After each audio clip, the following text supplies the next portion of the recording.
Hello साथियों, स्वागत है आपके अपने YouTube चैनल पर।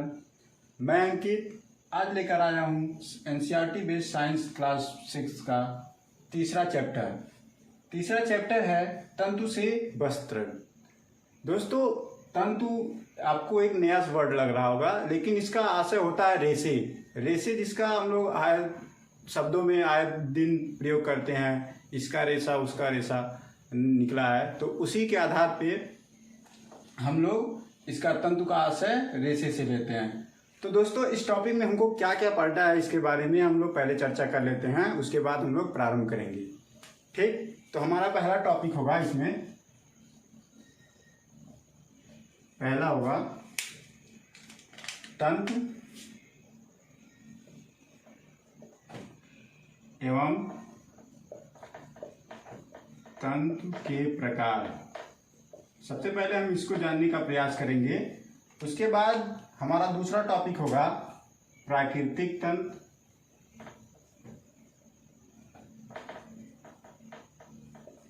उसके बाद हम लोग पढ़ेंगे, हमारा तीसरा टॉपिक होगा संश्लेषित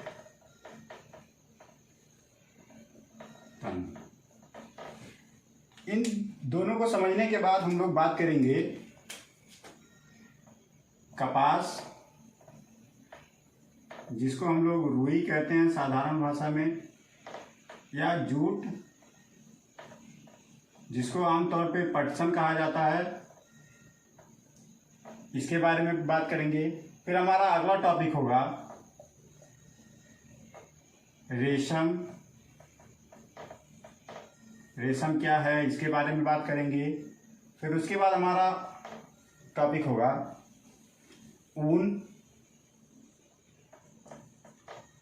के बारे में बात करेंगे। फिर उसके बाद हम लोग बात करेंगे सूती तागे या धागे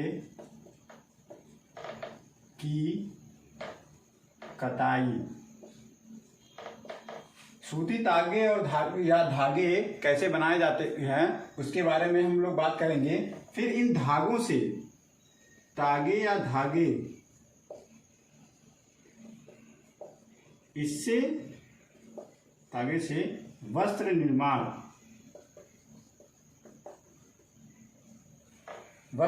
के विधियों के बारे में जानेंगे। तो दोस्तों, हमको इसमें कुछ 4-6 टॉपिक हैं जिसके बारे में पढ़ना है।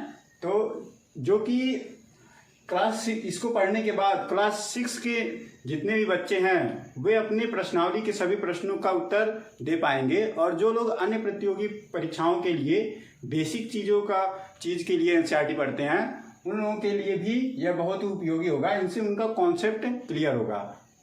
तो आइए देखते हैं दोस्तों। अब हम पढ़ते हैं तंतु क्या होता है। तंतु एक प्रकार का रेशा होता है जिससे तागे या धागे बनाए जाते हैं, जो हम आमतौर पे धागों का प्रयोग करते हैं किसी चीज़ को सिलाई में या कपड़े बनाने के लिए। जो देखेंगे, अगर कपड़े का टुकड़ा लेंगे तो उसमें एक 2 तरह की पैटर्न पे होती है, जिसको निकालते हैं तो अलग अलग करके निकल जाता है।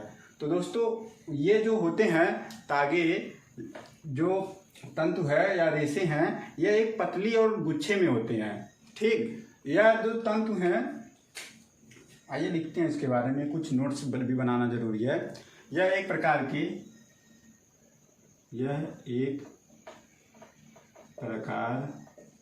के रेशे हैं जो या जिससे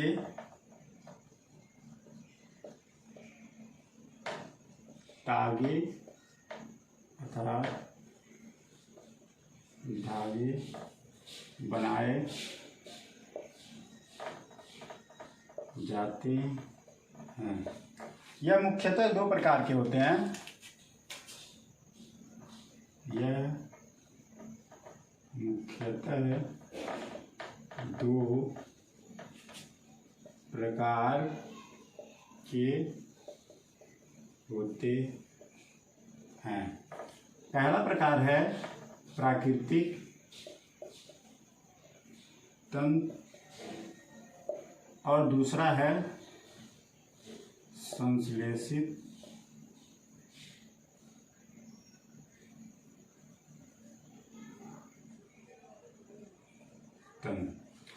तो दोस्तों वो जो ये तंतु होते हैं वो दो प्रकार के होते हैं, पहला प्राकृतिक तंतु और दूसरा संश्लेषित तंतु। अब बात करते हैं प्राकृतिक तंतु। प्राकृतिक तंतु जो हमारी प्रकृति के द्वारा, जैसे जीव जंतु और पौधों के द्वारा जो प्राप्त होते हैं, उन्हें हम क्या बोलते हैं, प्राकृतिक तंतु। और संश्लेषित तंतु वे रेशे या तंतु होते हैं जो कि हमें रासायनिक पदार्थों के द्वारा हम बनाते हैं, जैसे कि नायलॉन हो गया, नायलॉन 66, यह सब जो होता है वो सब संश्लेषित तंतु होता है। तो अब बात करते हैं प्राकृतिक तंतु की। प्राकृतिक तंतु भी दो प्रकार के होते हैं, एक पादप से मिलने वाला और दूसरा जंतु से मिलने वाला। तो आइए देखते हैं इसके बारे में कि क्या पादप से मिलता है और क्या जंतु से मिलता है।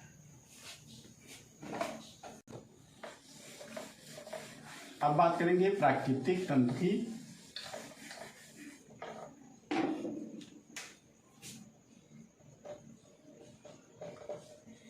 प्राकृतिक तंतु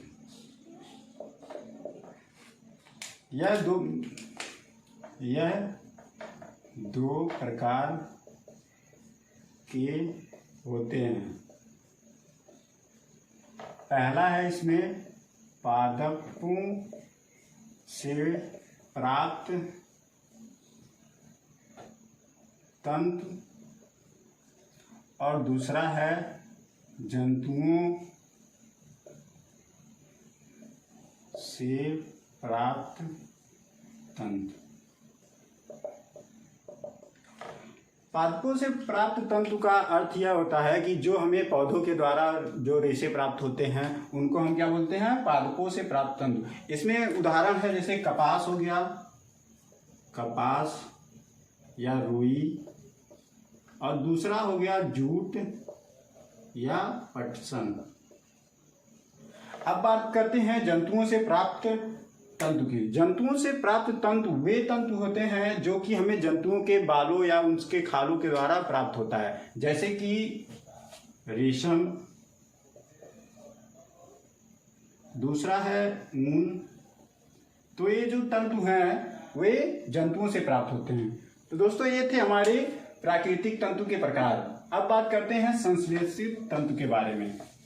संश्लेषित तंतु वे तंतु होते हैं जो कि रासायनिक पदार्थों के द्वारा अभिक्रिया के दौरान अभिक्रिया करके उसको बनाया जाता है। संश्लेषित तंतु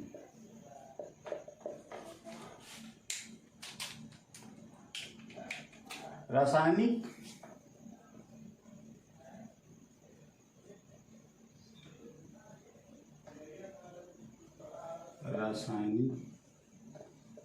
पदार्थों से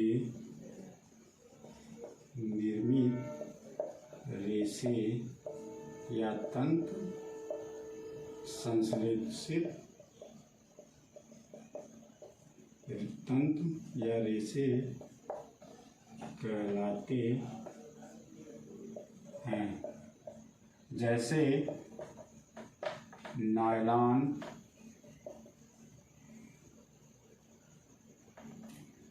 नायलॉन 66,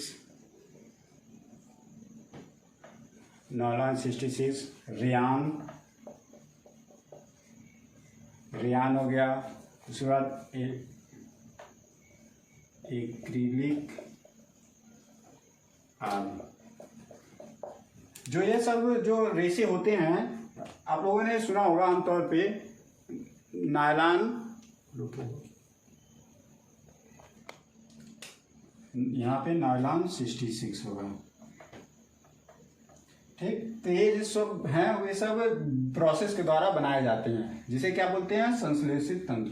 अब बात करते हैं कपास के बारे में। कपास कहाँ से प्राप्त होता है, कैसी जलवायु चाहिए उसके लिए, और उसका उपयोग क्या क्या होता है, और किस प्रकार से हमें ये कपास, कैसे हम लोग कपास निकालते हैं, कपास के रेशे या रुई निकालते हैं खेतों से। दोस्तों हमारा टॉपिक है कपास या रुई।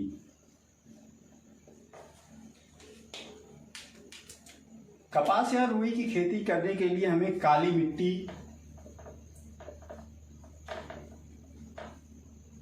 मिट्टी में खेती होता है। जो कपास या रुई है इसकी खेती काली मिट्टी में ही अस्थिर रूप से होती है और इसके लिए जो जलवायु चाहिए होती है या मौसम, तो वह गर्म या उष्ण जलवायु चाहिए होती है। ठीक, यह भारत के किन किन राज्यों में पाया जाता है इसके बारे में बात करें।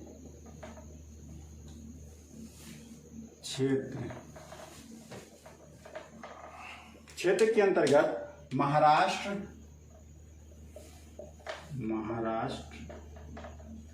गुजरात, हरियाणा, पंजाब, राजस्थान,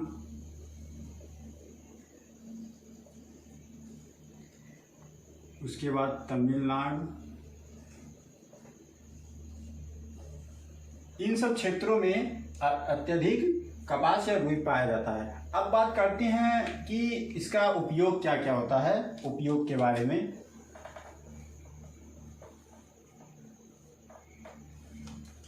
उपयोग में हम इसका तेल की लैंपों के में प्रयोग करते हैं। जो तेल का लैंप होता है उसमें जो दिया या दीपक में जो कपास प्रयोग करके जो बत्ती का लगाते हैं वह उस कपास या रुई का होता है, जो कि सोख लेता है उसमें, वो केशिकत्व के द्वारा सोखता है उसमें और उसके बाद वो जलने लगता है दीपक। ठीक, तो तेल के लैंपों में बत्ती के रूप में। दूसरा हम प्रयोग करते हैं रजाई,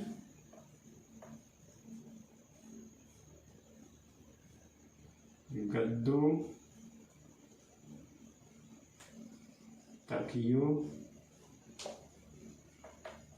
आदि में भरने के लिए। तो कपास या रुई का प्रयोग हम प्रमुख इन रूपों में करते हैं, इसके अन्य भी प्रयोग हो सकते हैं। अब बात करते हैं कि ये इसको निकाला कैसे जाता है। सबसे पहले इसको खेतों में ये कपास को हस्त चयन के रूप में, मतलब हाथ से चुनकर निकाला जाता है। इसके पश्चात इसको निकालने के पश्चात कपास के बीजों को निकालने के लिए, जिसमें कपास में छोटे छोटे बीज पाए जाते हैं, जिसको निकालने के लिए हम कंकटन द्वारा यानी कि उसको पीट कर उसको निकाला जाता है, अलग किया जाता है। इसी प्रोसेस को हम लोग क्या बोलते हैं, ओटना बोलते हैं, कपास ओटना बोलते हैं। उसके बाद बात करें तो उसको आज के समय में जो अत्यधिक रूप में, मतलब ज़्यादा बड़े रूप में, बृहद रूप में निकालना रहता है, तो हम लोग मशीनों का प्रयोग करके कपास को ओढ़ते हैं, जिससे आसानी से हमको कपास या रुई मिल जाती है। दोस्तों, अब बात करते हैं हम लोग जूट के बारे में। जूट कहाँ से प्राप्त होता है, जूट अब बात करेंगे जूट कहाँ से प्राप्त होता है, किस तरह की मिट्टी चाहिए होती है, इन सबों के बारे में बात करेंगे। इसका उपयोग कहाँ कहाँ होता है और कैसे निकाला जाता है, इसके बारे में। हमारा अगला टॉपिक है जूट। इसी को हम बोलते हैं पटसन। अगर कहीं पटसन दिया हो तो इससे आप लोग कंफ्यूज ना होइएगा, इसका भी अर्थ होता है जूट ही। जो जूट होता है यह जूट के पेड़ों के तनों से प्राप्त होता है। जूट के पौधे के तने से जूट या पटसन बनता है। अब बात करते हैं इसके लिए किस प्रकार की मिट्टी चाहिए होती है। तो इसकी खेती के लिए हमें चिकनी मिट्टी चाहिए होती है। कौन सी मिट्टी, चिकनी मिट्टी। चिकनी मिट्टी ये गंगा और ब्रह्मपुत्र के दोआबी क्षेत्र में मिलता है। कहाँ भी चिकनी मिट्टी में पाया जाता है, गंगा एवं ब्रह्मपुत्र के दो आदि क्षेत्र में। तो ये मुख्यतः गंगा एवं ब्रह्मपुत्र के दोआबी क्षेत्र में इस प्रकार की मिट्टी, चिकनी मिट्टी पाई जाती है। अब बात करते हैं कि किस प्रकार की जलवायु की।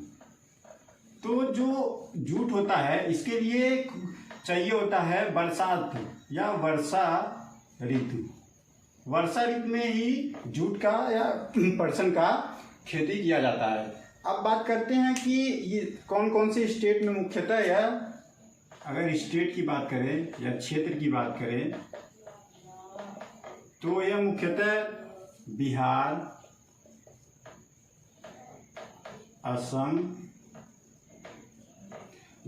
असम और पश्चिम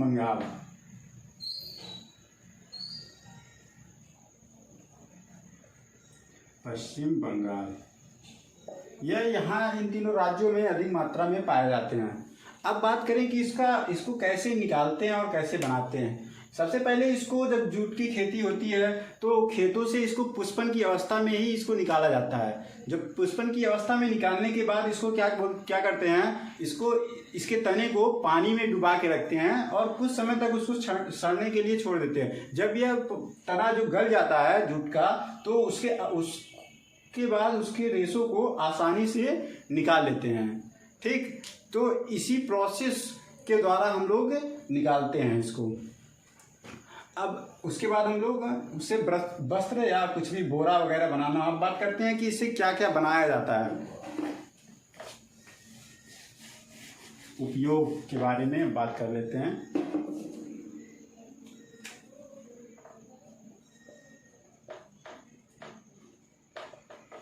उपयोग के बारे में बात करें तो बोरी, झोले, स्कूल बैग,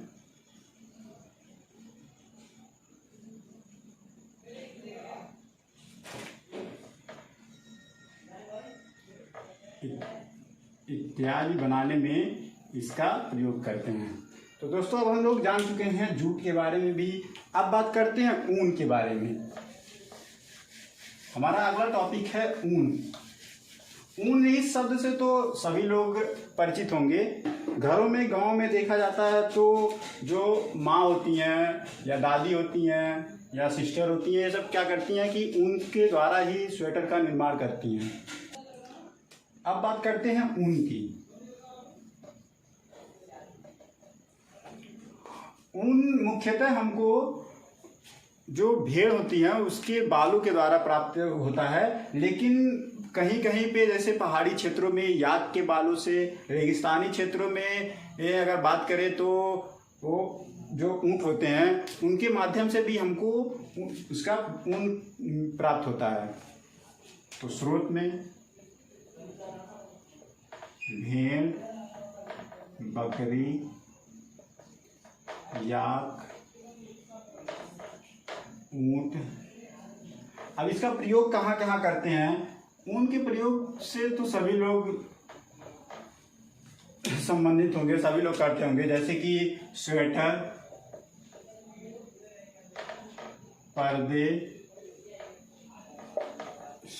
पर्दे, कालीन इत्यादि निर्माण में।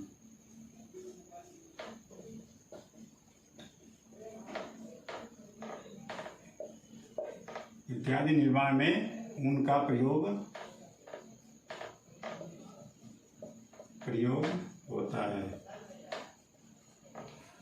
अब बात करते हैं रेशम के बारे में। बात करते हैं। अब बात करते हैं रेशम के बारे में। रेशम आमतौर पे हम सभी लोग प्रयोग भी करते हैं और इससे यह अपनी चमक और उत्कृष्टता के लिए बहुत ही प्रचलित है। रेशम जो होता है यह रेशम के कीटों के कैकून से प्राप्त होता है। जो रेशम के कीट के कोकून होते हैं उसके द्वारा ये प्राप्त होता है। यह जो होते हैं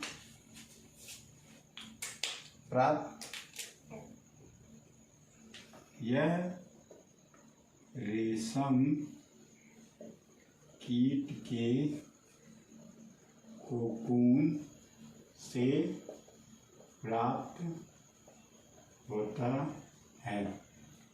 यह जो कीट होते हैं, जो रेशम कीट होते हैं, वह शहतूत के पेड़ों पर पाए जाते हैं। रेशम कीट शहतूत के पौधों पर पाए जाते हैं। जो रेशम कीट होते हैं यह शहतूत के पौधों पे पाए जाते हैं और यह इन्हीं के शहतूत के पौधों को ही पत्तों को ही खाते हैं और अपने जीवन में आगे बढ़ते हैं। इनके जीवन में जो शारीरिक रूप से वृद्धि होती है वह 4 प्रकार के होते हैं। रेशम कीट के जीवन का चरण, यह सबसे पहले अंडों के रूप में होते हैं, अंडों के रूप में। फिर उसके बाद यह लार्वा के रूप में बदलते हैं। लार्वा से यह प्यूपा के रूप में, वह प्यूपा के बाद अंत में यह वयस्क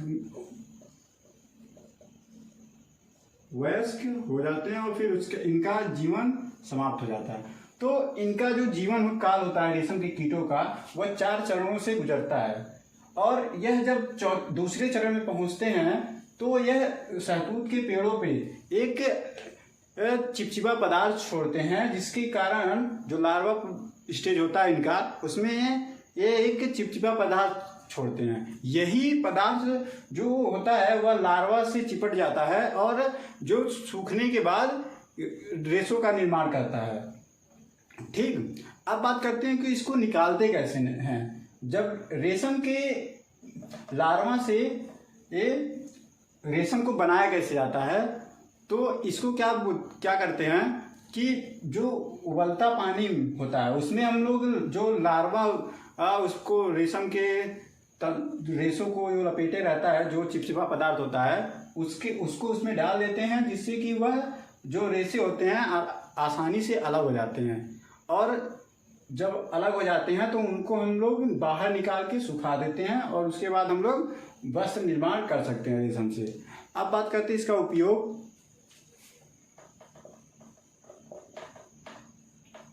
उपयोग में साड़ी बनाने में इसका प्रयोग करते हैं, कुर्ती बनाने में, साड़ी, कुर्ती, शॉल इत्यादि के बनाने में इसका प्रयोग किया जाता है। तो दोस्तों हमने जो प्राकृतिक और संश्लेषित रेशे होते हैं उनके बारे में पढ़ चुके हैं और उसके बाद हमने प्राकृतिक रेशों में पादप से निकलने वाले तंतु के बारे में पढ़ा है, जैसे कपास के बारे में, उसके बाद ऊन के बारे में, फिर और उसके बाद रेशम के बारे में, जूट के बारे में। अब आइए बात करते हैं सूती धागों की कटाई किस प्रकार की जाती है उसके बारे में। अब बात करते हैं हम लोग सूती धागे, इसको हम लोग क्या बोलते हैं, धागे से धागे की कटाई, सूती धागे या धागे की कटाई, ये हमारा अलग टॉपिक है। अब इसमें बात करते हैं कटाई क्या होता है। रेशों से तागे बनाने या धागे बनाने की प्रक्रिया को ही क्या बोलते हैं हम लोग, कटाई बोलते हैं। कटाई क्या होता है, रेशों से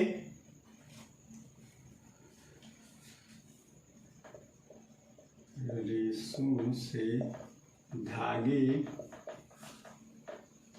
बनाने की प्रक्रिया को क्या बोलते हैं, कटाई कहते हैं। इस प्रोसेस में क्या होता है कि एक रुई लेते हैं या कपास लेते हैं, उसके एक पुंज को, कपास के एक थोड़े बहुत टुकड़े को या थोड़ा एक जो गुच्छा होता है उसको लेते हैं, उसमें से हम लोग क्या करते हैं कि बारीक बारीक से रेशों को निकालते हैं और इन रेशों को निकाल के आपस में ऐंठते हैं। जब ये रेशे आपस में ऐंठ जाते हैं तो यह धागों के रूप में परिवर्तित हो जाते हैं। इसको प्रयोग करने के लिए हम लोग हमारा सबसे आसान तरीका होता है हस्त तकुला का प्रयोग। किसके प्रक्रिया के द्वारा करते हैं? उपकरण जो है, उपकरण में हम लोग हस्त तकुला,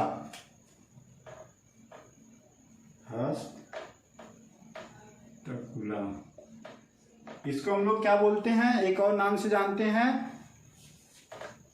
तकली। इसको हम लोग हस्त तकुला को तकली के रूप में भी जानते हैं। बृहद रूप से सूती तागों या धागों का निर्माण करने के लिए आजकल आधुनिक समय में मशीनों का प्रयोग किया जा रहा है। अब बात करते हैं कि जो तागे हैं या धागों से वस्त्र का निर्माण कैसे होता है, उसके बारे में बात करते हैं।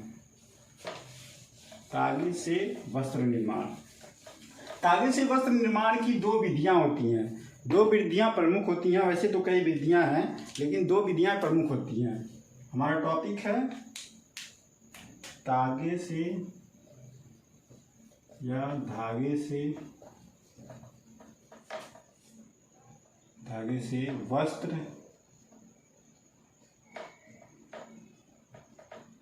निर्माण।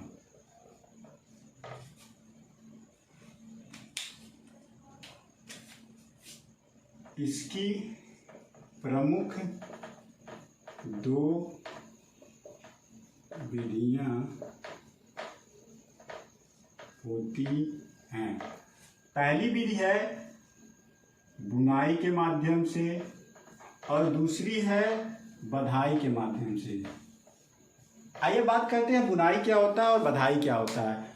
तांगों को, जो तागे या धागे होते हैं, उनको दो सेट में आपस में व्यवस्थित करके करघों के माध्यम से जो वस्त्र का निर्माण करते हैं उसको क्या बोलते हैं हम लोग? बुनाई। इसमें एक करघा होता है जिसमें कुछ इस प्रकार का लगा होता है। इसमें हम लोग क्या करते हैं, रेशों को या धागों को इसमें लगाते हैं और दो प्रकार के पैटर्न, एक इस प्रकार एक इस प्रकार के पैटर्न के द्वारा हम क्या बनाते हैं, वस्त्र का निर्माण करते हैं। इस प्रोसेस में जो होता है वो जो करघा होता